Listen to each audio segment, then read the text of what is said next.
ning ning chuan nute mezi min chan ro antia assistant chuan heno panghi ta na poimo em ani tiro a chan chu wei chung kwa ilu theina tura i hriam khoi poimo bek ani sia ka bo lo ni chuan nang hian min ron pan ron si ro lom antia miss chen chuan ka nge na che thila thak engma ti su ani kha thak anti chuan chen mezi lo chemia su lo tia ning ning chuan lo hlau kheo mai miss chen chuan in peng lai kham te duzen huwa ya time ni atia assistant chuan itan chuan yan chau hi poimo beka a chan chu itana hlok na tur ni wang ani ke po khai tan chuan ka hlu ber thin itana na ka tho thin wangin ma se tuna chuan ni khiam ka pui thin na chan cha kha chu ka mangai wang chen ni sin atita Mr. Wei po chu lo phu deuh zok mai Miss Chen chuan thin ram khoi thlak na hun ani lo min mangai tak tak nei chuan thlak tin thatak chuan an khira assistant chuan voi tam tak ka pui chia ma se nang chuan min mang tong kai rang thung si i thil tu mi ti hlo chin theinan man ro min manga voi khatma ka lam ron hoi ngai lo atia Miss Chen chuan duzen huwa imbeng lai te thil a thlak tak chu ti hau sung che anti chuan assistant chuan ka ha chuak to ni chiang takin ka khia i DNA test lem zong zong te ning ning e fa kha om na mun tonga ilak chua dan te re kin jin yu fanu anga ilan tir dan zong zong kha kala khwek khang hun lai khan kala ka i thwa em a kum khuwa in ikianga ko omang ti te ka lo ngai to hian ma se tuna min hu si to hle nei hi ui ang ma hin min ena midang te roin min tha hi de tumani hi tin avin ta se mai Miss Chen chuan intinya chu tiang thil chu ka ti theyang yo kha suala niang anti chuan i pom du don lo ti ka khuyalom tuna chuan ka chiang to khop mai che mani fa sial tuk mi khring ni hi antia Miss Wen chuan chu tiang ani chuan intena soi tu ka nei lo han soi te entinge ilaka tongin ning ning hi ka lak le don anti chuan assistant chuan thil pakhat chaw godu thileng kim ban sanin ka hnen a lo kala chu chu thengem anti chuan soi to su poisa cheng noi som ko piang che thamai ro anti le a assistant chuan kalome khatiang zat poisa min pe ka wangin tuna chun ilaka be se na ka nei to lo khop mai police ne na in pain thil thlen dan zong zong ka puang za ka vek don ani anti ta a theilo ti na lo vina min no lui ni hi nang hian tin alo vin le ve a atila hian ning ning chuan assistant phala chuan se in Mr. Niram chu vapana assistant in khoyan tum chuan Mr. Wei chu aron tlanta to pro aron tia Mr. chuan uno pachen hao if anu hi ro bo ni hi hanman fatro anti chuan Mr. Wei chuan ka fanu mo to ti da soi ngam mo atita jiniu chuan in che dan zong zong kan ron hu vek cholom DNA test in ti diklo dan ti kha fin fiana in ti bro ban dan zong zong te po in lo thok rim don thrin hle mai atita assistant chuan Mr. Wei ki po henu sewang chu ti ka ni hi khongai me ngai dam ro kan siam thang hun thadang min pelela ti na nge na Mr. Wei chuan the chin mai khan i mangai thui sei sia yanga tinge iwa phasan le ma si ve anti chuan Miss Chen chuan una pachen hao hen thil ka ti chan chu ka du em wang che ni a ken ti ame ka ti le to ngai lo wang tin ma se Mr. Wei chuan a tok ka ngai dam ngai lo wang che god ani hi man ro atita assistant ne ro atlam bo ngal de ya Miss Chen chu atu de ma ya Mr. Wei chuan dam doina va khoi tu chuan atia ning ning kha kon tlana apa ti na kon kova ma se Mr. Wei chuan afanu yan yani zok ma chuan a thing thia yan khonga in ipa hi min ngai dam ro o anti chuan alo san wata kapa poi ni lo tina kalsan ta dai ni Mr. Wei chuan khoi omati tak zeta ning ning te po chu bangbo tak chuan han ding tlon ve zo mai atuk lo ni chuan Miss Chen chuan jiniu chu akola jiniu chuan ran mu dam toina i ome mo ka tia inge min soi pui duwa anti chuan hei hi zo chaka du ni engwanga ilaka tlom nge ka ni tinan zota jiniu chuan idu am lu tuka i che dana top chin i khelo bok itlom hi a om ve nga ngani antia Miss Chen chuan ma se ilaka katlom chu ka khathiam kenjin yu la katlom kheu chu ka khathiam lo ji ho ka mangai na hi anasa zoka athiang lem zok bok athil do piang ti sak turin ka theina zong zong ka man lain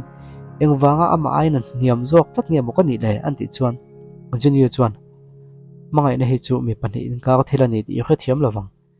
khovel hian do piang in ei theina neng kim an pezel chi in iringam ni ingai to na hian immediate khlo vek ton hi atia Miss Chen chu anui vak vak a try kinjin yu unaw nu chu ilo ni nge ye thil ti boi thiam kop mai ani lo kinjin yu ti ka ko zok mai don chem nyang antia jin yu chu nui sak ava pan ngala adigalom ke ma hi kinjin yu chu kania lom atita atopa topa chuan in puang tai tin Miss Chen chuan Mr. Wei chu alo call kan hilo nia anthu soite po khalo khvek Mr. Wei chuan kinjin yu in hi ti achiang renga engwang min bum ngai nia antia jin yu chuan i thluak khamang vero thodik zong chuak turin ka lo le tani hi tual that chu chu ni lang chon thodik ka zong to nam ni antia Mr. Wei chuan ila tang tla mo thilom dan zong zong hian nang ma kok chen e hi min bum ani engwang lo le ngai ni anti chuan jin yu chuan bum in hi zok lo mo ka filim na fia na tu thil ka nei ya ma se bo le vek sia mi tu emoi nan lo ti chevek ani kha anti chuan ko la dong Mike chuan dozen huwa kaman to e local vatro alo tia chuan assistant man nam huna chuan Mr. Wei nan chuan an vakala assistant chuan Mr. Wei yu naw nu waiting tingi chungchanga khan thodik ka khirang cheu khongai min ngai dam ro ka thil ti zong zong te kha ti du na wang vek ani ka ti antia sero anti chuan an nun hlui chu lo langa assistant chuan Miss Chen ne na chuan waiting tingi kha tur pek itum tak takem ni ithil tum do chu kinjin yui ani lom ni engwang nge mi poise lo te chu inulu ve kha tia an zo chuan Miss Chen chuan hei hi lom ni khongai na tla chaman ti chu din mun a nge lo chuan thinlung hi a khaw ngai lom tin tu ko chu dira assistant chuan alo pe waiter pakhat chu kovin he thil hi ka khwilang che khan khanu no wa khan vatel ro abak noi thum chuk lo thon leng che ati chungzong zonga khwil nu chun ti hian a soirea thil thlendan kha khati kha ni maya chenmei ji khan ani khan ha thok nu ne la khan waiting ting nawa tu tel tu ti tu chu chuwang chona lom waiting ting kha thi tak ni Mr. Wei en kim ka khel vek to cheu hi khongai min chho zren kham teu an te chuan Mr. Wei thin ram lutuk chuan gat ti chu kowa kalpui ro atita ni lo Mr. Wei phunoi takalo zui to cha khongai min ngai dam te an ti chuan ma se assistant chun khuai ta ni Mike chuan Mr. Wei khamitum khan kinjin yui khan na satakin angen chia ma se oi du lo ni kha tuna chuan thodik chi khatwa tin ngai ti don atia Jinyu chuak tu chu Mr. Wei chuan abana chalin Jinyu poi ka tilai mai kalo khelo ni khrom tam tak i do tu ani antia Jinyu chuan a ko chuan la sona ani khop mai midang do soi zong zong chu oi rang zera ka thil soi ro pakhat ma i oi du ngai lo poi ka ti pa second tan ko ngom to lo ti na kal santane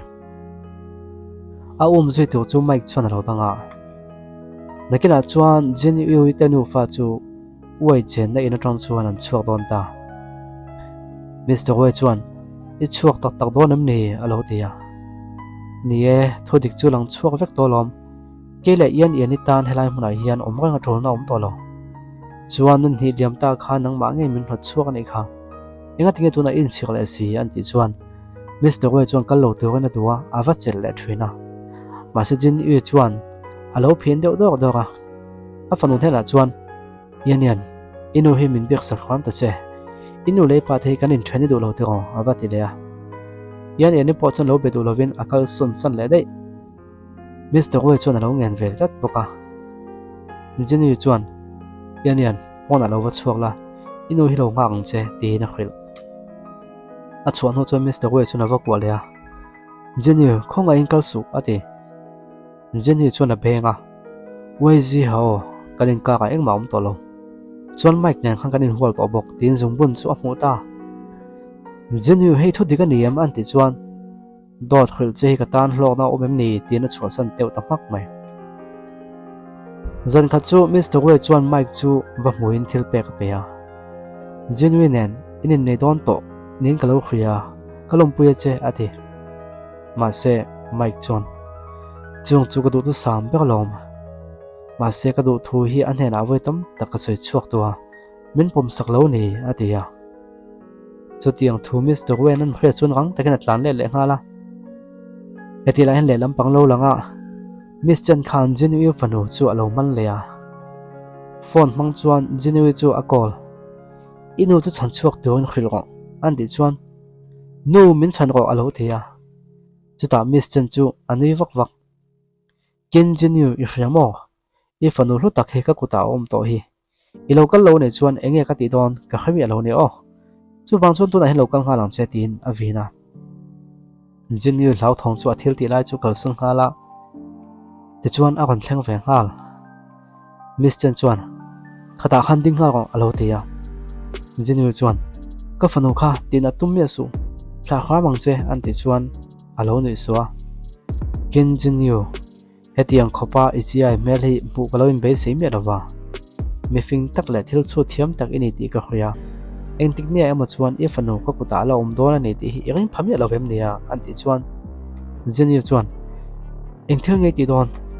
yan yan hi no pang mai ni hi eng ma thiam lo na anei lo nia an ti chuan no pang ani wangin apoi ka sei lo mo nong ma wang ve ka ni ona pa ji ho min rok saka chuan he no pang hi ona pa ji ho la ka ifa ni buka he thu hi khriam nuin ba nei chuan a fai na hol tu ani ti hi tin vi mai chu tum ta yan yan chu a trap na so khel mai Jinyu chuan thla tu chuan lo ngen ve boka Miss Chen chuan chu tia an lau thong mel te chu alo nei vak vak mai Jinyu chuan chen mei ji I do piang chu kalaka hian ti mai ro ma se yan yan hi kal san ro ka nge na che an tia I fanu hi thla tura min du ani chuan tuna hen ka ma hen thing thira I chung ka thla nga lang an ti chuan yan yan ni chuan lo tu chuan alo khila Miss Chen ro chun ngoi mak tu kan alo ti ola ka thing thiyang ma se ma hi chu tin na suang che tin a thing thita Miss Chen chuan a ma chuan bottle chu an pai ke te chuaya yan yan ni chu alo trap na sabok nen Jinyu chuan yan yan lau su inu hi engtin ma kom thong lo nia tin alan hnem ve fan fana chuta Miss Chen chuan bottle ke chuan thing thu chuan alo ti le Jinyu chu thing thu ta Miss Chen chuan awa munom ve innu fa mang ina hi a kham khamin ka thla zalen che hi iring tak tak em moni le ilova mol ve nuam sign ka thei tir don lo che ka chan da vek don che ni an ti chuan am pan hi chuan chim te chu anin chu ta via tum lai chuan Mr. Wei chuan alo nem sana Jinyu I thaim alo ti vat Jinyu chuan kalla yan yani kha fa chan nga ro an ti ya awa kal hala yan yan I thaim tin zota chuta Miss Chen chu chem te keng chuna ron ding le ya eng wangin nge Wei zi ho eng wang nge ke ain ani hi than jok ama in enge ka that lo big na eng wang nge te na out ta tu me Mr. Wei chuan ka du ngai lo che thuen ang chawin ken che in pen dai tumla chem te khada thlo ti na khilta anui to vak vak me thiana imu mang nei chu tin Jinyu chu vi atum ta ma se Mr. Wei chuan alo danga Mr. Wei zok chu vit tatlat mai yan yan ni chuan nu pa tin alo trap ve boka chutia Mr. Wei zok a vit ta chu Miss Chen po chu hlau thong khop mai chem te po chu thlau nga la police te chuan Miss Chen chu an ron hruai ngal Mr. Wei po chu ana tur lovin ni kho khalo chuan om ta zuya ole hun tam tak lo liama zan khat chu hotel a hian Mr. Wei chuan Jinyu tan ke ka bo soya ke ka chun zung bun lo ma wan wan le ning ningi an ron tlana kanu le pa hi anum dun to don ti ro an lo ti Mr. Wei chân dùng bun chu bun tira an zawai chuan hlim takin an nui ho ta chuan chung ko hlim takin an lo om ta ni a top ta thon thu dang kan ron ti chuak le wat dona i lo changa nga kan channel te milo en sak thina wangin in zawai chung alom thu kan soi poke